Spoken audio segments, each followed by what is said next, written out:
All right, hello everyone. Happy Friday. We'll give it a couple minutes for people to join in, but welcome to our ballet story time. I'm really excited to be with you today. Today we're going to be reading the story of Cinderella and dancing some of the parts from it, so I'm excited. This is a ballet that Northwest Arkansas Ballet Theater performed earlier this year, and I had the opportunity to be Cinderella, so I absolutely loved getting to dance it. Hello. So if you've joined in, just comment, say hello. I would love to know who's watching. We'll get started in just a moment. If you don't know me, my name is Ava Cobb. I'm a principal dancer with Northwest Arkansas Ballet Theater, and this is one of my favorite programs to do. I love getting to do story time with you guys and dance with you all. All right, hello. Comment and say hello. So we are learning about the story of Cinderella today, and we're reading this lovely book called Ella Bella Ballerina and Cinderella, and we're going to learn about the ballet from a little girl's perspective. So this ballet, the music, one of the most famous, hello, thanks for the wave, one of the most famous versions of the music is by a composer called Sergei Prokofiev. And his Cinderella is based on the very famous fairy tale that most of us know. And the tale includes a glass slipper and a pumpkin, and that becomes a beautiful carriage, and of course a fairy godmother, right? And so the ballet is really similar to the fairy tale that we know. There are some things that are different. Instead of just there being a fairy godmother, there's a fairy for each season as well. So there's a fairy for spring and summer and fall and winter, and then there's other fairies, they're called the star fairies, and they help Cinderella get ready. So there's lots of little differences, just like we learned last week with Sleeping Beauty, that there are some differences between the fairy tale and the ballet. This is one of my favorite ballets and my favorite stories to dance because I think Cinderella is such a wonderful character. Without further ado, let's go ahead and get started reading. Turn this way so you can all see the book. All right, Ella Bella Ballerina and Cinderella. And another title page. Ella Bella ran up the steps of the old theater. She couldn't wait for Madame Rosa's ballet class to begin. Ella Bella quickly got ready for the lesson, but when she looked in her bag, she could only find one shoe. "Don't worry, darling," said Madame Rosa. "I have lots of spares." She opened up a trunk filled with beautiful shoes and found a pair for Ella Bella. There's her beautiful trunk. "You remind me of Cinderella," said Madame Rosa. "She also lost a shoe. Let us dance to the Cinderella ballet music." Madame Rosa opened the special musical box. A beautiful tune began to play, and the little ballerina inside spun around and around. The children began to dance as well. You can see all the girls dancing. Oh, there's a couple boys too. "Can you tell us about Cinderella?" asked Ella Bella. "Well, she dreamed of going to the royal ball at the palace, but her wicked stepsister made her stay behind to do all of the housework," said Madame Rosa. "Poor Cinderella," sighed the class. That is pretty sad. I don't like chores. The children danced and danced until all too soon the music stopped and the lesson was over. "Time to get changed, everyone," said Madame Rosa. "Come along, Ella Bella." But Ella Bella wasn't really listening. She was thinking about Cinderella. Alone on the stage, Ella Bella opened the lid of Madame Rosa's box, and again the Cinderella music played. And as Ella Bella began to dance, it grew louder and louder. Suddenly, dancing fairies in different colors surrounded Ella Bella. The most beautiful of them bowed down. "I am Cinderella's fairy godmother," she said, "and these are the fairies of the 4 seasons." See, we talked about that earlier. "Poor Cinderella," said Spring. "Everyone has gone to the royal ball except her," said Summer. "She has no carriage and no gown, and no shoes," sighed Winter. It was very sad. Ella Bella opened the trunk and took out a pair of silver shoes. "Will these do for Cinderella?" she asked. "Let's see," said the fairy godmother. So she waved her hand, and with a twinkling of magic, they were in the kitchen of the grand house. And Cinderella sat weeping by the fire. Do you guys see Cinderella? She's in her rags, and she's crying because she couldn't go to the ball. "Come now," said the fairy godmother, "you shall go to the ball." "But I have nothing to wear," sniffed Cinderella. The fairies of the four seasons waved their wands, and Cinderella found she was wearing a magnificent gown. Do you see the color is different than in the Disney movie? She's wearing a pink dress instead of blue. Then Ella Bella gave Cinderella the silver shoes. "Oh, thank you," said Cinderella. "They fit perfectly." "Now go with her, Ella Bella," said the fairy godmother, "but you must be home by midnight. Not even a fairy's magic can last forever." And with a wave of her hand, a golden carriage appeared. The enchanted carriage swept them off to the palace, while above them the stars danced in the sky. If you look really closely, the stars are actually ballerinas, and those represent the star fairies that are in the ballet. Inside, the royal ball had started. Everyone looked splendid, but Cinderella was the loveliest by far. The prince stepped forward. "Please, may I have this dance?" he asked Cinderella. The prince and Cinderella danced all evening. "It's not fair," said an angry girl. "Why doesn't he dance with us?" said another. Ella Bella thought they must be Cinderella's stepsisters. They hadn't recognized Cinderella in her beautiful gown. See the stepsisters down there? Just then the clock began to chime. It was midnight. The Ella Bella tugged Cinderella's dress. "We must go," she cried. It was time to go. They ran down the steps of the palace, and as the last chime rang out, Cinderella's beautiful gown changed back into old rags. "Oh no," gasped Cinderella, "the prince must not see me like this." As Cinderella hurried off, Ella Bella saw she had left one of Madame Rose's silver shoes behind. Ella Bella ran back up the steps, and there stood the prince, holding the silver shoe. "I will search the whole world to find the girl who lost this shoe," he said. "I know where she lives," said Ella Bella. "Then please take me there," said the prince. They passed through the forests and over mountains until at last they came to Cinderella's house. Do you see Cinderella in this picture? She's right down there in her house. "I shall marry the girl whose foot fits in this shoe," said the prince. The stepsisters rushed to try it on, but their feet were too big. All of a sudden, the matching shoe fell from Cinderella's apron pocket. The prince wondered, could this be the beautiful girl he had danced with? Cinderella put on the shoes, and they fit perfectly. All the fairies flew down and exclaimed, "Well done, Ella Bella, you helped Cinderella find a happy ending." The prince and Cinderella danced for joy, and the beautiful music filled the air, growing louder and louder. And then Ella Bella was all alone on the empty stage once more, and the musical box was silent. Do you see she's back on the stage? In her hands were the silver shoes. She slowly returned them to the trunk with the pair she had borrowed for herself. "Good girl," said Madame Rosa, bustling on the stage. "Now hurry along, or you'll be late for your dinner." "Thank you," said Ella Bella. "I love dancing to the Cinderella ballet music." "Cinderella," smiled Madame Rosa. "You even share her name. But try to remember both shoes next time." "I'll try," laughed Ella Bella. "Goodbye."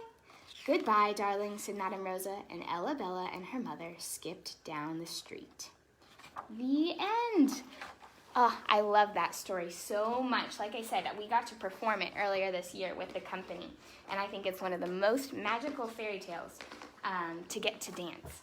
So, we're going to do some stretching and dancing just like we have in the last few weeks, and as we learn about the ballet. So, it's very important as a dancer to warm up. So make sure you make some space for yourself in your living room or bedroom or wherever you're watching this, so we don't run into furniture while we're dancing. Let's get some good music on. All right, so we're gonna start in a nice crisscross applesauce. I'm gonna move my camera a bit so you can see me. Good, all right. So we're gonna start crisscross applesauce. And one of the most important things in ballet is our posture. So we don't wanna slouch when we're stretching. We wanna sit up as tall as we can. All right, good. And we're gonna stretch with our right arm up and over to the side. Good, and up. Let's take our left arm up and over.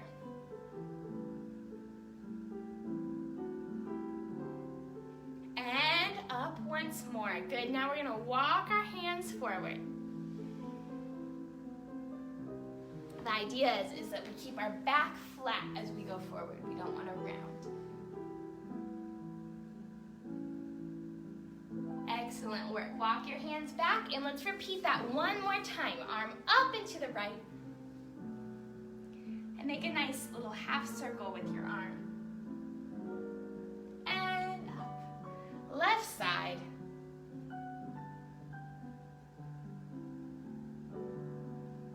And up, we walk our hands forward once more.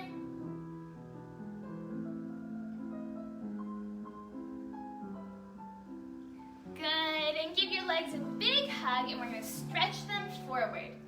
And flex both feet, and then try and grab our feet, keeping our knees really straight. This stretches our calves and our hamstring muscles.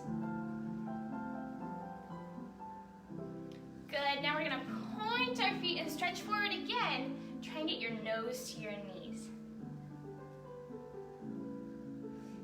We're gonna hold it for 15 seconds.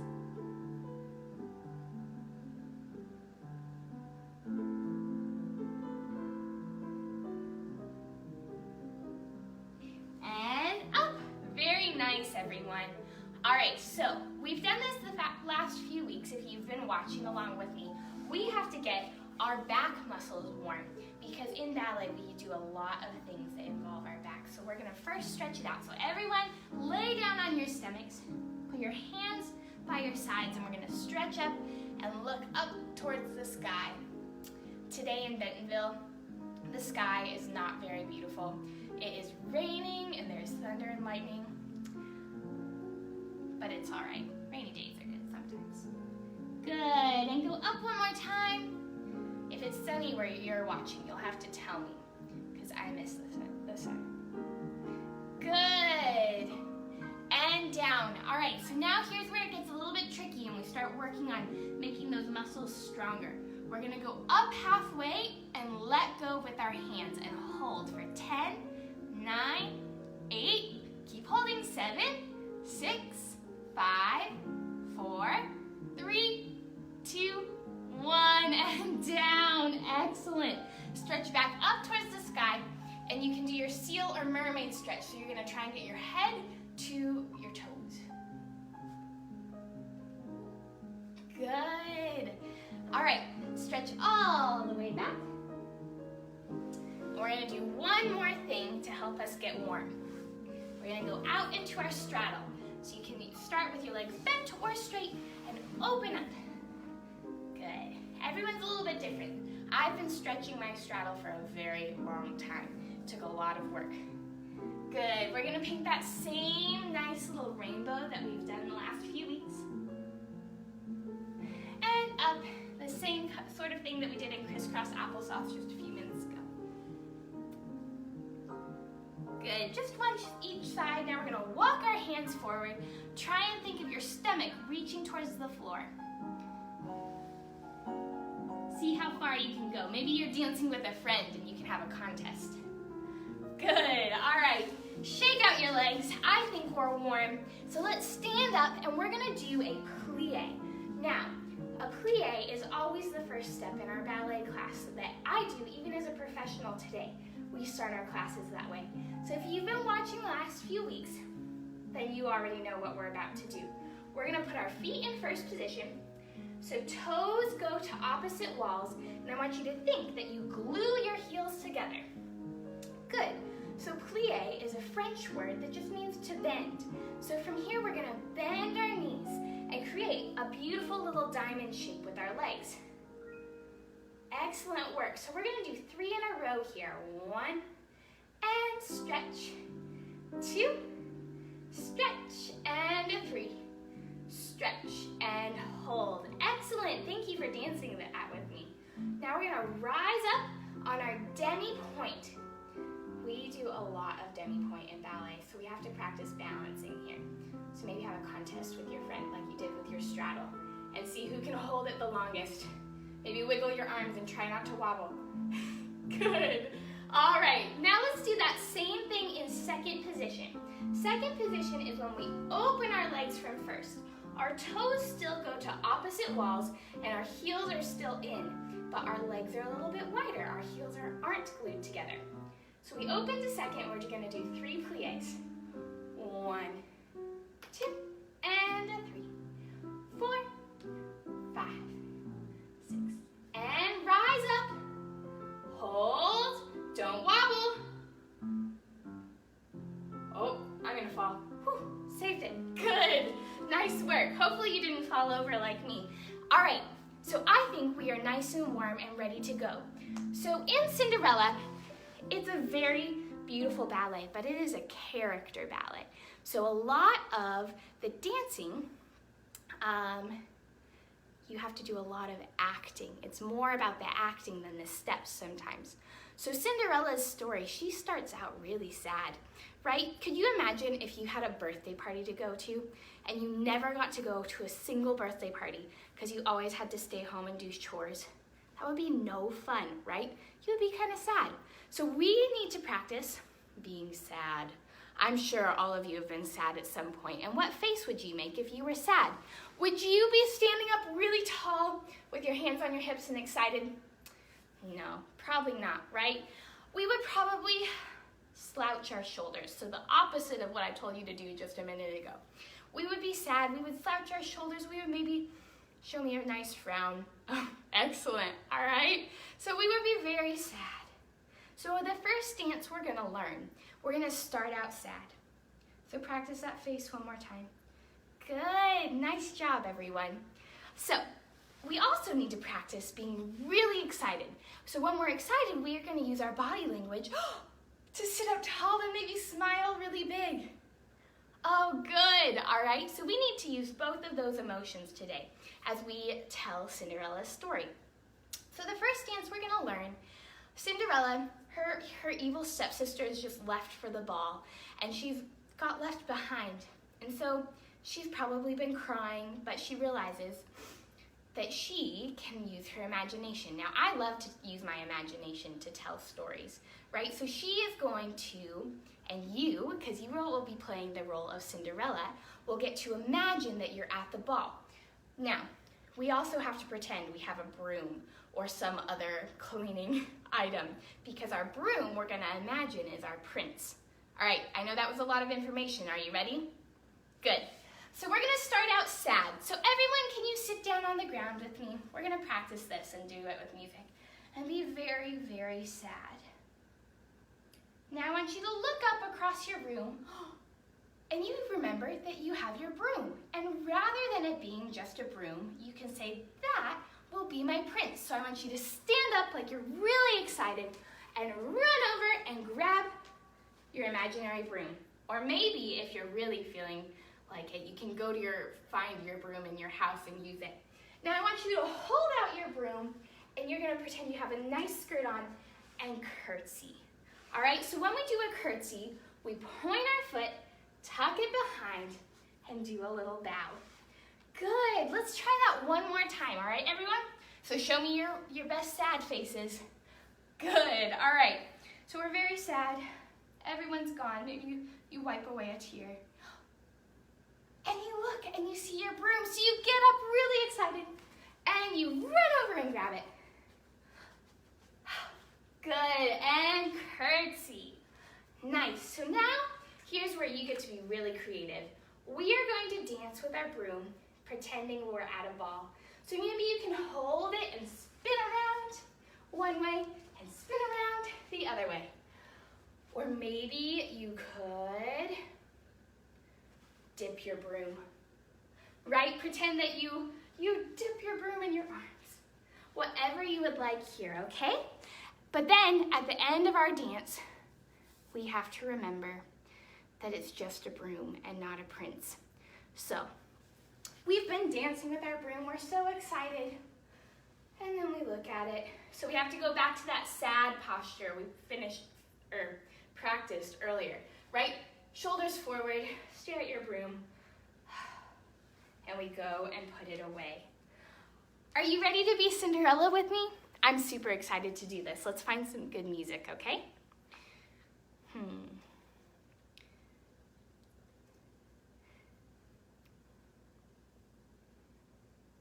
Let's try, this one will work.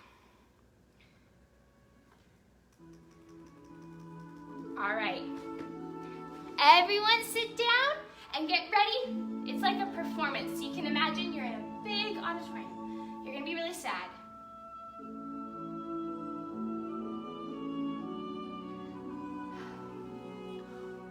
And now go see your broom. Good, and you stand up and you're excited. And go and grab it. And hold your imaginary skirt, or maybe you're wearing one, and do a nice curtsy. Good, all right, we need some happier music to keep dancing, right? Let's do this one. So you just curtsy to your broom, and imagine you're in a room full of people all in fancy dresses. And let's spin, and look at your broom like it's your prince. Good. All right, what else did we say we could do? We could dip our broom. Look at it, and spin this way. Oh, but now we have to remember, it's just a broom and not our prince after all. So you look at it, and we go put it away. Excellent, everyone. I hope you had fun with that. So we have to do one more thing before we're done with class today. We are gonna do the part of the ballet as Cinderella that we just got our beautiful dress and our glass slippers, and you're wearing a tiara. And so the fairy godmother sent you off to go change, and we're gonna practice our grand entrance once we are out of our rags and we're in a beautiful dress. All right, so, or your fanciest clothes. So give me a thumbs up if you're ready. Good, all right. Let me find our song.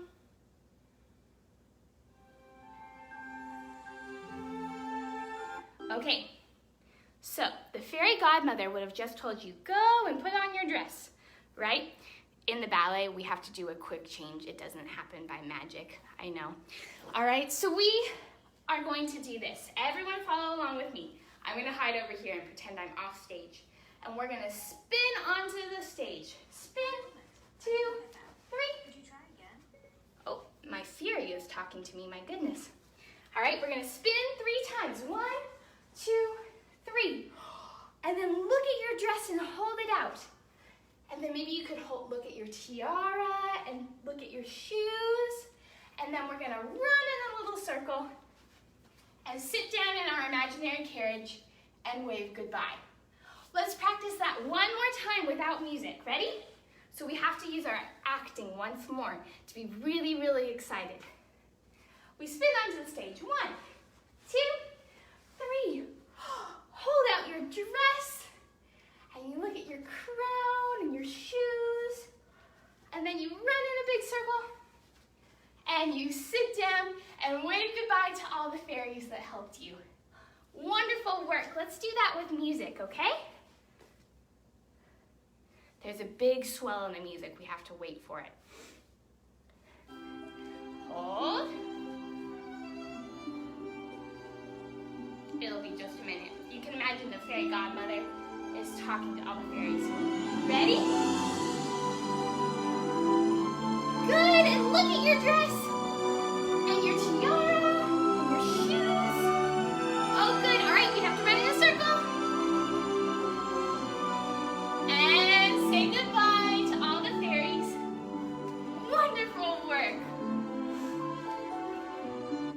Nice job. I hope you learned some exciting steps today that maybe you could show your family later. All right, thank you for coming today. Thank you for learning about Cinderella with me. Next week, I think we'll be learning about the story Swan Lake. So you have to practice your bird arms for next week. All right, so thank you for joining me for story time. Enjoy your afternoon and enjoy your weekend. Bye, everyone.